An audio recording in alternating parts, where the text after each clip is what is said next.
Your cabin is on deck 4, Mrs. Harmon. The steward will help with your luggage. I followed the young crew member down the narrow corridor, the excitement of boarding the Royal Caribbean's oasis of the seas still bubbling inside me.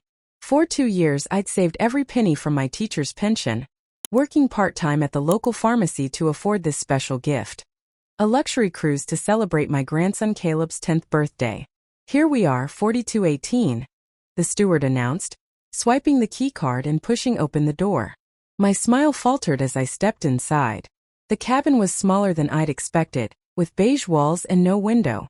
Just a bed, small desk and bathroom. No natural light, no view of the ocean. Is there a mistake? I asked, setting my purse down. I thought all cabins had at least a porthole. The steward shook his head. This is an interior cabin, ma'am. If you'd like an ocean view or balcony, you'd need to check with guest services, but those are significantly more expensive. I nodded, swallowing my disappointment. The cruise itself had cost me nearly $15,000. The presidential suite for Eric, Diane, and Caleb, plus this cabin for myself. I'd specifically requested a modest cabin to save money, but I hadn't realized it would be completely without windows. After unpacking, I headed to the main deck to meet my family. They had boarded earlier, and I spotted them by the pool, Caleb already splashing happily while Eric and Diane lounged in cushioned chairs, tropical drinks in hand. "Mom, you made it," Eric said, not bothering to stand. At 42, my son had his father's tall frame and my dark eyes, though lately they rarely held the warmth I remembered from his childhood. "The cabin is cozy," I said, settling into a chair next to them. "No windows, though." Diane lowered her sunglasses, exchanging a glance with Eric. My daughter-in-law was beautiful in a polished way, her blonde hair expertly highlighted, her nails always perfectly manicured. "Well, you weren't even supposed to be on the passenger list," Eric replied, taking a sip of his drink. "The cruise was nearly sold out when we added you. It was a favor they found you a cabin at all." His words hit me like a slap. A favor? I was the one who had paid for their presidential suite, who had made this entire vacation possible. "I see," was all I could manage. "Grandma!" Caleb spotted me and waved frantically from the pool, his wet hair plastered to his forehead. His genuine joy was a balm to my wounded heart. At dinner that night I discovered another slight. While Eric, Diane, and Caleb were seated at a large table near the center of the dining room with other families, I was assigned to a table near the kitchen entrance, with 2 elderly couples and a middle-aged woman traveling alone. "Why isn't Grandma sitting with us?" I overheard Caleb ask as I passed their table. "It's just how the ship arranged it," Eric answered vaguely. "Something about reservation timing." I wanted to stop to tell my grandson, and everyone at that table, that I had made these reservations 6 months ago, that I had paid for the entire vacation. Instead, I continued to my assigned seat, introducing myself to my dinner companions with a practiced smile that hid the ache in my chest. "First time cruising?" asked an elegant woman in her 70s, introducing herself as Penny. "Yes," I admitted. "I'm here with my son, daughter-in-law, and grandson. It's his birthday celebration." "How lovely," Penny's husband remarked. "They must be so grateful you're treating them." I hesitated, then simply nodded. Across the dining room, I watched Eric and Diane laughing with their tablemates, raising glasses in a toast. I couldn't hear what they were saying, but I saw Diane gesture expansively, clearly describing something impressive. Were they taking credit for this cruise, this luxury they hadn't paid a cent for? Later that evening, as I lay in my windowless cabin, staring at the ceiling, the reality of my situation settled over me like a heavy blanket. I had given everything to my son, raised him alone after his father died when Eric was just 14, worked 2 jobs to put him through college, supported him financially and emotionally his entire life. Now he was embarrassed by me, treated me as an inconvenience, while enjoying the fruits of my labor and sacrifice. The darkness of the room seemed to close in around me. No windows to see the stars, no balcony to hear the ocean, just walls and silence. This cabin was the perfect metaphor for what I had become in my son's life.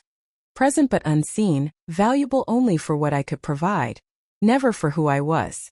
I closed my eyes, a single tear sliding down my cheek. Tomorrow would be another day. Maybe things would be different in the morning light. even if that light couldn't reach my little cabin in the depths of this massive ship. I woke to darkness and momentary confusion. No sunlight streaming through curtains, no gradual brightening to ease me into morning. Just the artificial glow of the bedside lamp I'd left on all night. I couldn't bear complete darkness in this windowless box. As I showered and dressed, memories surfaced. Unwelcome guests from a past I usually kept carefully locked away. The day after Greg's funeral. Eric, just 14, sitting at our kitchen table. His eyes red-rimmed but dry. "What happens now, Mom?" he'd asked. "We keep going," I'd answered, though I had no idea how. Greg's heart attack had been sudden, leaving me a widow at 34 with a mortgage, a teenager, and a teaching job that barely covered our monthly expenses. I remember calculating our finances that night after Eric went to bed, realizing Greg's modest life insurance wouldn't last us more than a year. The next day, I picked up weekend shifts at the local drugstore, grading papers during slow periods. I sold our second car, my grandmother's silver, and eventually my wedding ring. Every sacrifice had been for Eric. To keep him in our home, in his school, to send him to college. To give him the life Greg and I had dreamed of for him. A knock pulled me from these thoughts. Opening my cabin door, I found Caleb bouncing on his toes, his energy infectious. "Grandma, Mom said I could have breakfast with you." His smile lit up the corridor more brightly than any window could have illuminated my cabin. "Well, that's the best news I've heard all day," I said, grabbing my purse. Over pancakes at the buffet, Caleb chatted excitedly about the ship's kids club and the swimming pools. "Our room is awesome, Grandma. It has a balcony and I can see the whole ocean. And there's a separate bedroom for me with a TV." I nodded, smiling. "That sounds wonderful, sweetheart. Your room must be super cool too. Can I see it later?" I hesitated. "It's much smaller than yours. Just a basic cabin. But it has a view of the ocean too, right?" "Not exactly." I stirred my coffee. "Some cabins are on the inside of the ship, without windows." His forehead wrinkled. "That's weird. Why didn't you get one with windows?" "Because I spent all my money on your parents' luxury suite," I thought but didn't say. "The important thing is being here with you," I replied instead. After breakfast, I wandered the ship alone. Caleb had gone to the kids' club, and I had no idea where Eric and Diane were. Probably enjoying the suite I'd paid for, I thought bitterly, then immediately felt guilty for the flash of resentment. On the main deck, I found a quiet spot by the railing, watching waves ripple beneath us.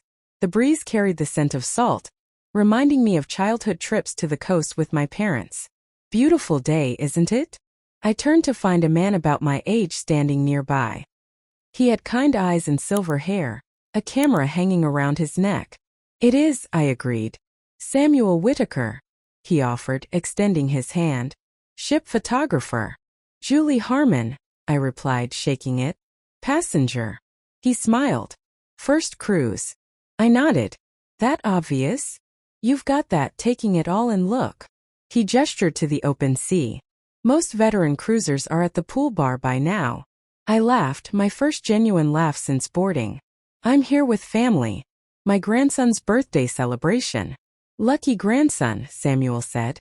"My own grandkids are back in Seattle. I see them between cruises." "You work these ships regularly?" He nodded. "Retired from my own photography studio 5 years ago. Got bored after 6 months. Now I work 3 months on, 1 month off. Take formal portraits, candid shots around the ship." "Sounds more exciting than retirement in suburbia," I said. "You retired too?" "From teaching 3rd grade. I still work part-time at a pharmacy." Samuel leaned against the railing. "What do you do when you're not working?"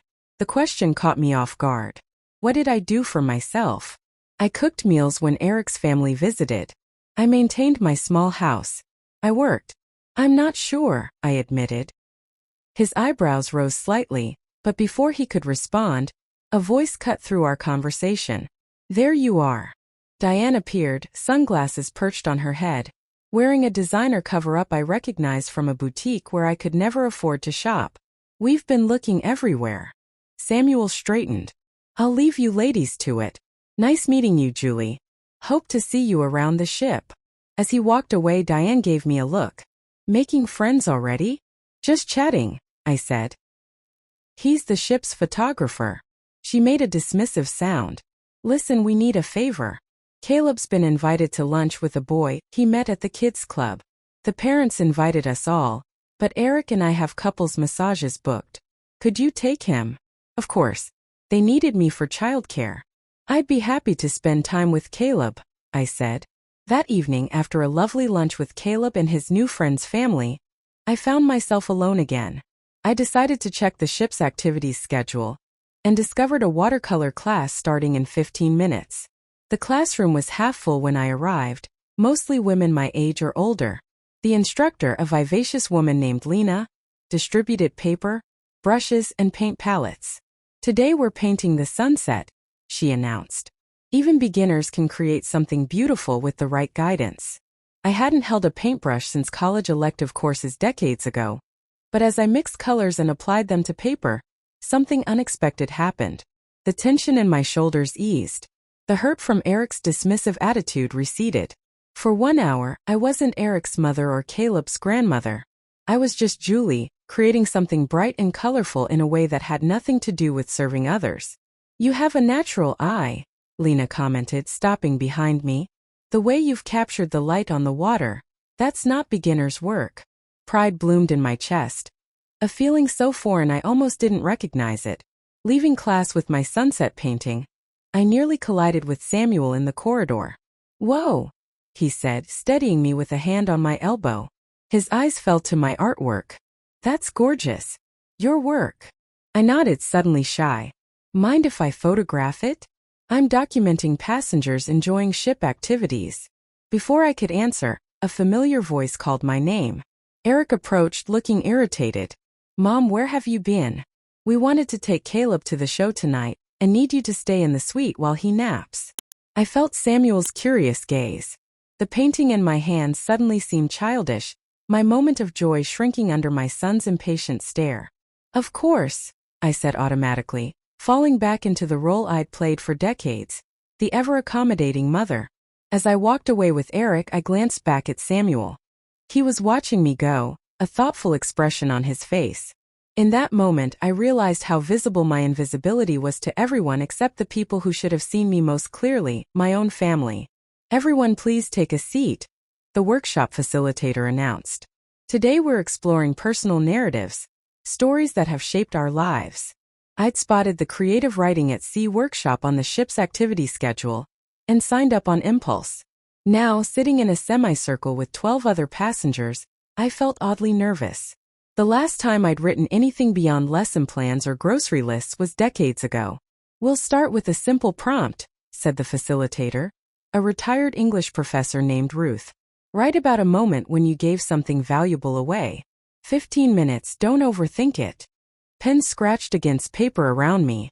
I stared at my blank page, then began writing almost without thinking. Words flowed surprisingly easily. About the day I sold my childhood home to help Eric with the down payment on his 5-bedroom colonial. The house where I'd raised him alone, with its garden and the oak tree Greg had planted. The home I thought I'd grow old in. Time's up, Ruth announced. Who would like to share? Several hands went up, but not mine. I listened as others read. A woman who'd donated a kidney to her sister. A man who'd given away his sports car collection after a heart attack scare. Julie, what about you? Ruth asked, catching me off guard. Oh, I'm not sure my story is very interesting, I demurred. Those are often the best kind, she encouraged. Just a paragraph or two? Reluctantly, I cleared my throat and read the last section I'd written. The real estate agent said I was crazy to sell in a buyer's market, but Eric and Diane had found their dream home, and the sellers wouldn't wait. So I signed the papers, handed over my home of 30 years, and moved into a 2-bedroom apartment. At the housewarming, my daughter-in-law complained about the kitchen cabinets they'd need to replace. My son nodded sympathetically. Neither mentioned where the 20% down payment had come from.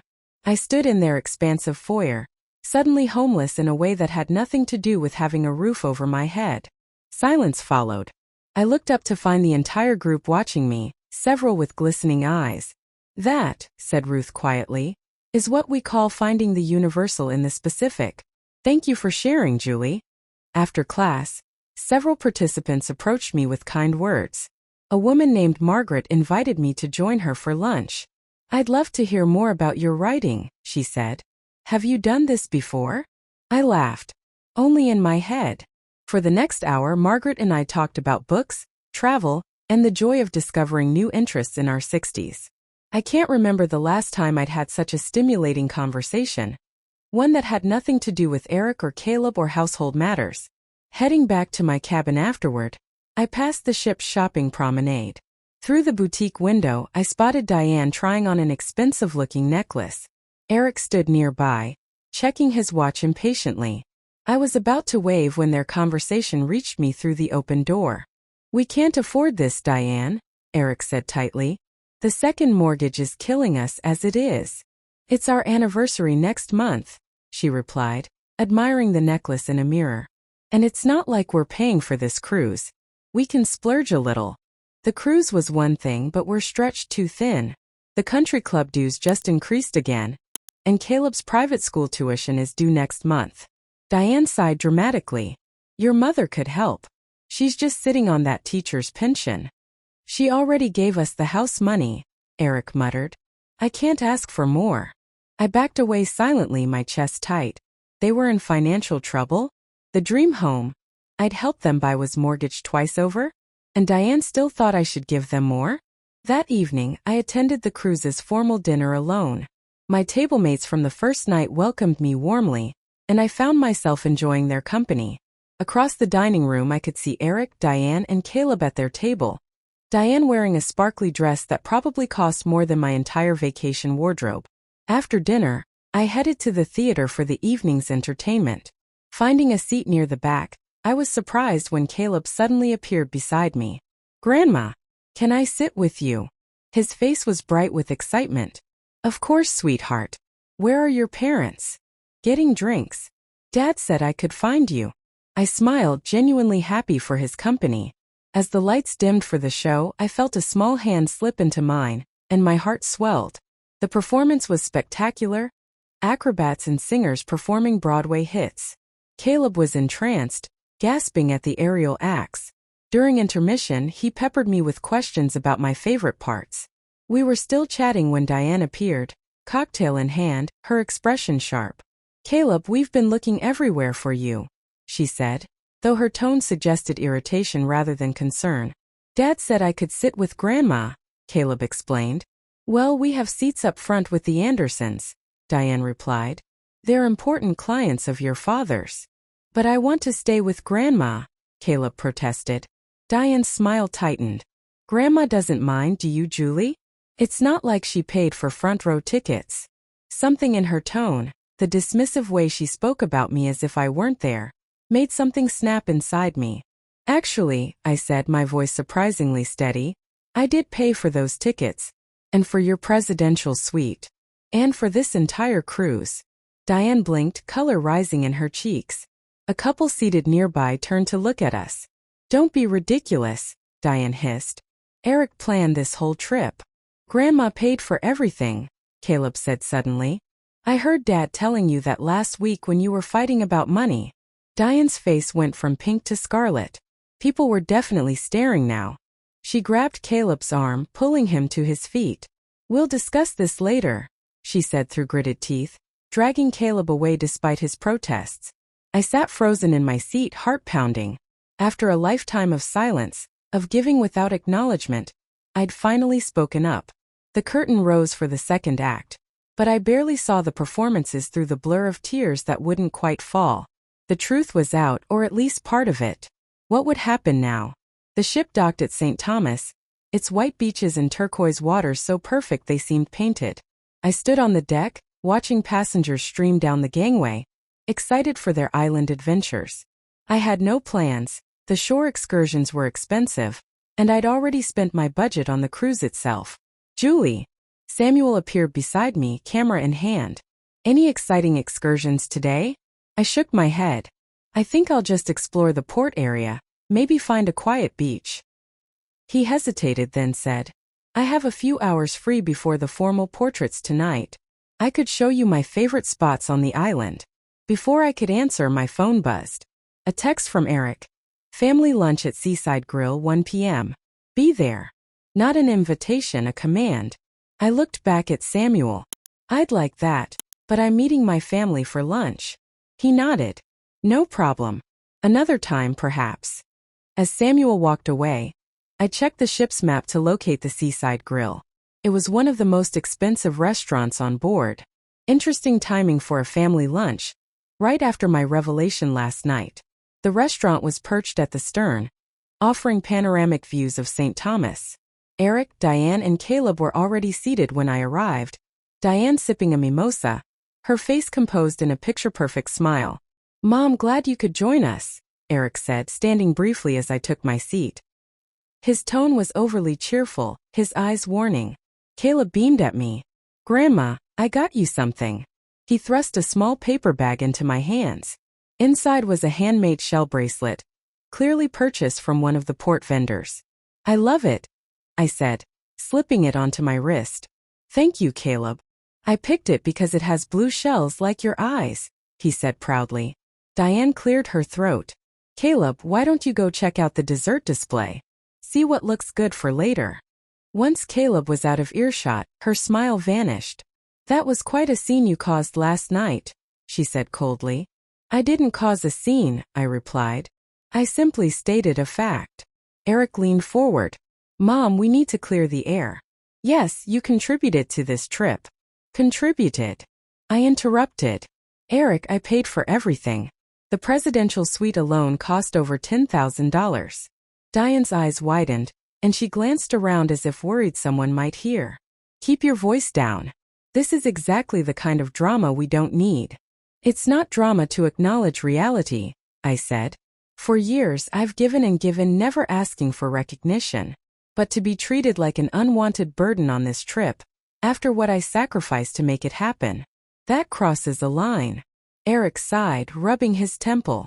"Look, we didn't ask you to spend your money that way." "No," I agreed. "You never ask directly. You just hint and assume and take." "That's unfair," Diane interjected. "We've included you in every family holiday, every important event." "Included me?" I laughed softly. "You mean you've allowed me to cook your meals, watch your child, and give generous gifts while being seated at the far end of the table? That's not inclusion, Diane. That's utility." Eric's face flushed. "Mom, you're blowing this out of proportion. Family dynamics are complex. We've all made sacrifices." I looked at my son, really looked at him. The little boy I'd raised, who once brought me dandelions and told me I was his hero, was now a man who couldn't even acknowledge my contributions. "What exactly have you sacrificed for me, Eric?" I asked quietly. He had no answer. Caleb returned, breaking the tense silence. "They have chocolate lava cake," he announced excitedly. Lunch proceeded in a strained performance of normalcy. Diane asked about my little writing class, her tone suggesting it was a cute hobby rather than something meaningful. Eric talked about his work challenges, never asking about my life. Only Caleb seemed genuinely interested in me, asking about my watercolor painting and whether I'd write a story about him. After lunch, Eric announced they were taking Caleb to the butterfly garden at the island's botanical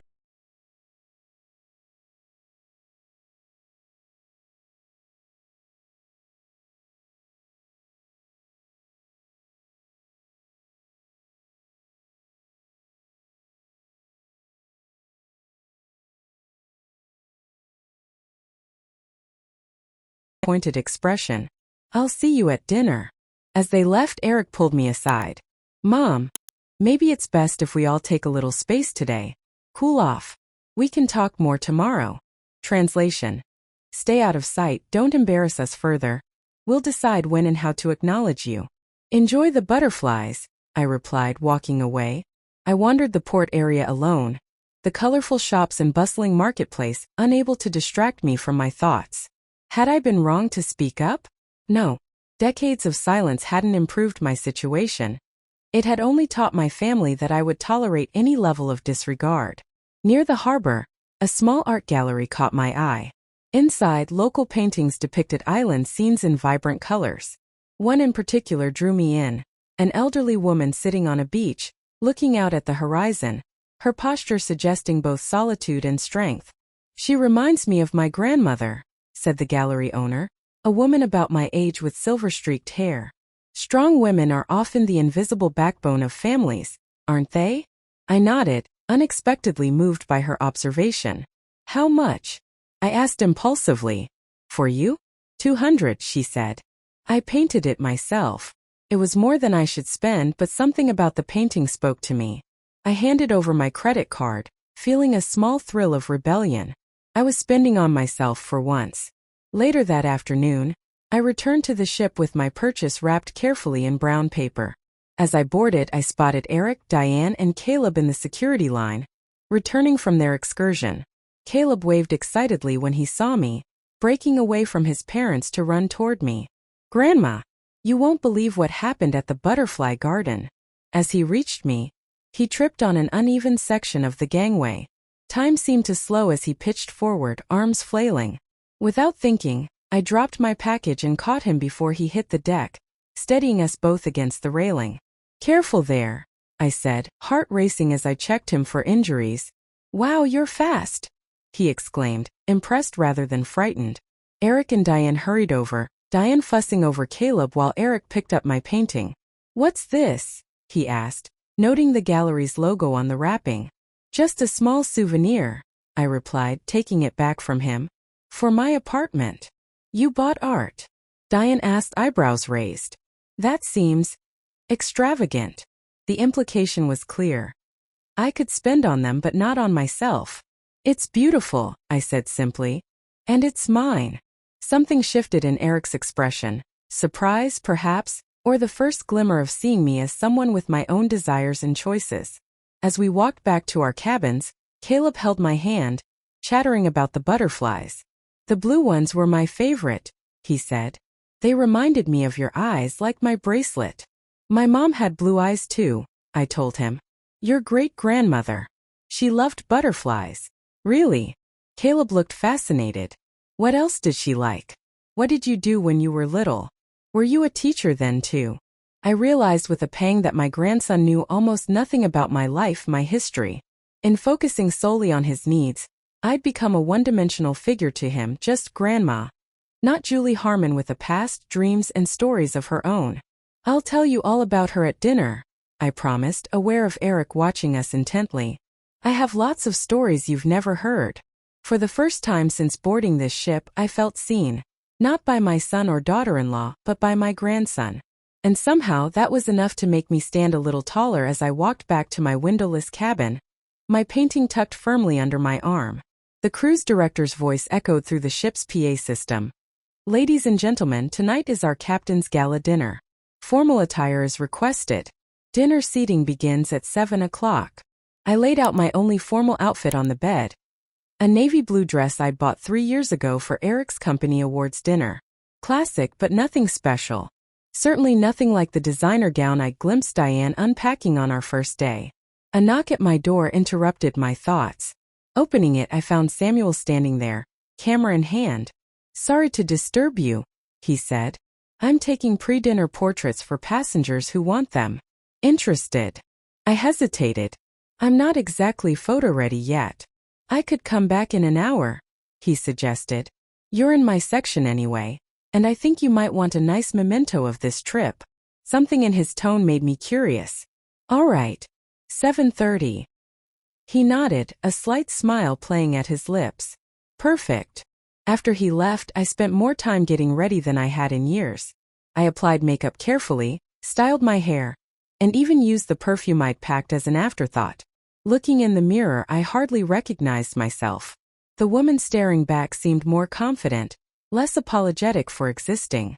When Samuel returned, his eyes widened appreciably. Julie, you look stunning. He positioned me against a simple backdrop he'd set up in the corridor, angling the lighting just so. As he worked, he chatted casually about his day, putting me at ease. I saw your grandson at the ice cream bar this afternoon, he mentioned. Bright kid. He is, I agreed. He's the highlight of this trip. Samuel lowered his camera. Not the only highlight, I hope? Something warm fluttered in my chest. A feeling I hadn't experienced in decades. Was he flirting with me? Well, the writing workshop has been unexpectedly wonderful, I admitted. And I've met some interesting people. His eyes crinkled as he smiled. Including photographers? Especially photographers, I replied, surprising myself with the ease of our banter. After finishing the photos, Samuel glanced at his watch. I should let you get to dinner. Would you mind if I stopped by your table later? There's something I'd like to discuss.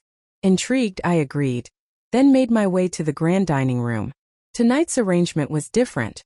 Round tables instead of the usual long ones with assigned seating. I scanned the table numbers until I found mine. Table 12, near the center of the room. To my surprise, Margaret from the writing workshop was already seated there, along with Penny and her husband from my usual dinner table. They greeted me warmly. You look marvelous, Penny enthused. That blue is your color. The remaining seats at our table remained empty. Just as I was wondering who else would join us, I spotted Eric, Diane, and Caleb being led in our direction by the maitre d'. Grandma! Caleb exclaimed, rushing over to hug me. We're sitting together tonight. Eric and Diane exchanged glances, clearly as surprised as I was by this arrangement. A memory from earlier in the cruise surfaced. Samuel taking down my name and cabin number for the photos, asking about my family. Had he arranged this? Dinner began with an elaborate appetizer course. Conversation flowed awkwardly at first, with Eric and Diane speaking mainly to each other. But Margaret and Penny, bless them, skillfully drew everyone in, asking Caleb about his favorite activities on the ship and commenting on Diane's elegant dress.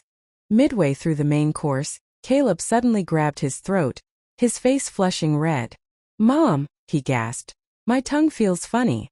Diane looked up from her conversation, eyes widening in alarm. What's wrong? Caleb pointed to his plate, where he'd been eating grilled shrimp. It's itchy, he managed, his voice strained. Eric stood abruptly, knocking over his water glass. Someone get the doctor. I moved quickly to Caleb's side, noting the hives beginning to appear on his neck. Does anything else hurt, sweetheart? Is it hard to breathe? He shook his head, tears in his eyes. Just itchy and hot. Years of classroom emergencies and first aid training kicked in. I pulled out my purse and retrieved a small pill case. Children's Benadryl, I explained to the panicked faces around me. I always carry it. Caleb, can you swallow this? He nodded, taking the tablet with shaking hands. You knew he had allergies? Diane asked, her voice accusatory. He doesn't, I replied calmly. But I taught elementary school for 30 years. I've seen every kind of reaction and emergency. This looks like a mild shellfish allergy. Probably his first exposure. A ship's medical officer arrived moments later, confirming my assessment. You did exactly right, he told me, checking Caleb's vital signs. The antihistamine is already working. We should monitor him for a while, but he shouldn't need further treatment. As the commotion settled, I noticed the dining room had grown quiet, many eyes watching our table. Caleb, now breathing normally though still flushed, leaned against me. You saved me, Grandma, he said dramatically. I just helped you feel better. I corrected gently. You weren't in danger. Still scary, he murmured. Eric, who had been standing frozen throughout the incident, slowly sat down. Mom, thank you, he said, his voice strained. I didn't know what to do. Diane remained silent, her perfect evening disrupted, her maternal competence overshadowed. The ship's captain, making his traditional rounds of the dining room, stopped at our table. I understand we had a small medical situation here, he said, his accent distinctly Scandinavian. Everything all right now? Thanks to his grandmother, the medical officer replied. She handled it perfectly before I arrived. The captain turned to me with a respectful nod. Quick thinking is valuable at sea. We appreciate passengers with medical knowledge. I'm just a retired teacher, I said. And part-time pharmacy assistant, added Samuel, who had appeared beside the captain with his camera. Don't forget that part. The captain smiled. Ah, Mrs. Harmon. Samuel tells me you're the generous sponsor behind this family vacation. A presidential suite, I believe. A hush fell over our table. Diane's face paled while Eric stared at his plate. The gift of family time is precious, the captain continued, oblivious to the tension. Please allow me to send a bottle of our finest champagne to your table. as a token of the ship's appreciation for your generosity." With another nod, he moved on to the next table, leaving a thick silence in his wake. Penny broke it first. "You funded this entire trip?" she asked, impressed. "How lovely." Margaret nodded. "No wonder your story about giving resonated so deeply." Caleb looked confused. "Mom said you couldn't afford a window in your room." Eric choked on his wine. "I made choices about where to spend my money," I said carefully, meeting Eric's eyes. "I wanted this to be special for everyone." The truth hung in the air between us. Undeniable, unavoidable. My sacrifices exposed, my generosity acknowledged publicly. No more shadows, no more invisibility. Samuel caught my eye from across the room, giving me a subtle thumbs up. This was what he'd wanted to discuss, I realized. He'd planned this revelation, giving me the recognition I'd never asked for, but perhaps had always deserved. As dessert was served, Eric leaned toward me, his voice low. "We need to talk, Mom. After dinner." I nodded, feeling strangely calm. For once, I wasn't dreading the conversation. For the first time in decades, I felt I was finally being seen, not just as a mother, not just as a grandmother, but as Julie Harmon. A woman of worth, of dignity, of choices. The invisible woman had, at last, become visible. The last day of the cruise dawned bright and clear. I woke in my windowless cabin, but for once, the darkness didn't oppress me. After last night's revelations, something had shifted, both within me and within my family dynamics. Eric had been subdued during our after-dinner conversation, mumbling apologies that sounded more obligatory than heartfelt. Diane had remained silent, arms crossed, her perfect facade finally cracked. Only Caleb seemed genuinely happy, insisting on hugging me 3 times before bedtime. "You're the best grandma ever," he'd whispered in my ear. "I'm glad you came on our trip." Those simple words meant more than any apology Eric could offer. I dressed thoughtfully that morning, not in the drab, forgettable clothes I usually wore to family functions, but in a coral blouse that brightened my complexion. Before leaving my cabin, I paused to look at the painting I'd bought in St. Thomas. The solitary woman gazing at the horizon seemed less lonely to me now, more contemplative. She knew her own worth, even if others didn't recognize it yet. At breakfast, I found Samuel at a quiet corner table. "May I join you?" I asked. He smiled, setting aside his camera. "I was hoping you would." I sat down, pouring myself coffee from the carafe. "That was quite an orchestration last night." "Guilty as charged," he admitted, though Caleb's shellfish reaction wasn't part of the plan. "Thank you," I said simply. Samuel shook his head. "Don't thank me. I just created the moment. You're the one who finally stepped into your power." We chatted easily as we ate, discussing his next cruise assignment and my plans for after the trip. I found myself telling him about my tiny apartment, my routines, the life I'd built within the confines of what I thought was expected of me. "What would you do if you weren't constrained by those expectations?" Samuel asked, his eyes serious. I considered the question. "I'd travel more. Take art classes. Maybe even write those children's books I've always thought about." "What's stopping you?" The question hung between us, simple yet profound. Later that morning, I attended the final writing workshop. Ruth, our facilitator, had arranged for each participant to read a short piece. When my turn came, I read a story about a woman who discovers her own voice after decades of silence. The applause afterward warmed me, as did Ruth's comment that I had a natural talent that deserves cultivation.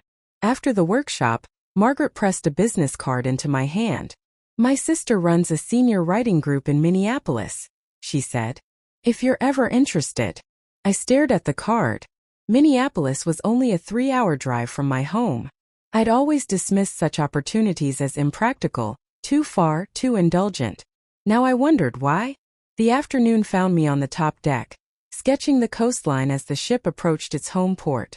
I'd borrowed art supplies from the watercolor instructor, who had encouraged me to keep practicing. "You have a good eye." "Nice work," came a voice behind me. "Eric." I nodded, continuing to blend the horizon colors. He sat down heavily in the adjacent chair. "Mom, I don't know what to say." I looked at him, then really looked at my son. His hair graying at the temples, lines around his eyes that hadn't been there a few years ago. When had he become middle-aged? When had I stopped seeing him clearly? You don't need to say anything, I replied. But you do need to listen. He nodded, his usual confidence absent. I've spent decades putting everyone else first, I said quietly. Your father would have wanted that, for me to prioritize your happiness. But somewhere along the way I became invisible. A resource, not a person. Eric winced but didn't interrupt. I don't regret helping you, Eric. I do most of it again. But going forward, things need to change. I set down my paintbrush, making sure he understood the gravity of what I was saying. I won't be your financial safety net anymore. I won't be taken for granted. And I won't accept being treated as an afterthought. He swallowed hard. That's fair. I'd still like to be part of your lives, especially Caleb's, but on equal terms. With respect. Eric nodded, his eyes suspiciously bright. I'm sorry, Mom. I really am. It wasn't a perfect apology, but it was a start. As the ship docked and passengers prepared to disembark, Samuel found me one last time. I have something for you, he said, handing me an envelope. Inside was a photograph, the portrait he'd taken before the captain's dinner. In it, I looked poised, dignified, almost regal in my simple blue dress. My eyes sparkled with a confidence I hadn't known I possessed. That's how I see you, Samuel said softly. Thank you, I whispered, genuinely moved. I'm in Portland next month, he added casually. Visiting my daughter. That's not far from you, is it? I smiled. No, not far at all. 6 months later, I stood in the center of a small gallery, surrounded by watercolors, my watercolors. After returning from the cruise, I'd signed up for art classes at the community center. My teacher had encouraged me to submit work to a senior artist showcase, and to my astonishment, all 5 pieces had been accepted. These are fantastic, Grandma, Caleb exclaimed, examining each painting carefully. His parents stood nearby. Things weren't perfect between us, but they were better. Eric called regularly now, actual conversations rather than requests for favors. Diane remained somewhat distant, but she no longer controlled my access to Caleb. Most importantly, I no longer measured my worth by their approval. The week after returning from the cruise, I'd made significant changes. I'd resigned from my part-time pharmacy job and used my newly free weekends to attend writing workshops. I'd converted my small second bedroom from storage for Eric's childhood memorabilia into an art studio. I'd even put a deposit on a senior group tour to Italy for the following spring. Most surprisingly, I'd maintained contact with Samuel. Our relationship had evolved slowly, first emails, then phone calls, and finally a dinner when he visited Portland. We took things day by day, enjoying the unexpected gift of connection without pressure or expectations. Mrs. Harmon? A gallery attendant approached. There's a gentleman asking about your coastal sunrise piece. He's interested in purchasing it. My first sale.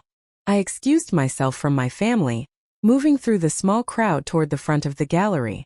There stood Samuel, looking distinguished in a sport coat, pointing to my favorite painting. What are you doing here? I asked, delighted. I thought you were on a Mediterranean cruise. Finished yesterday, he said, embracing me warmly.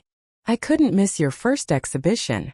Over his shoulder I caught Eric watching us, his expression thoughtful.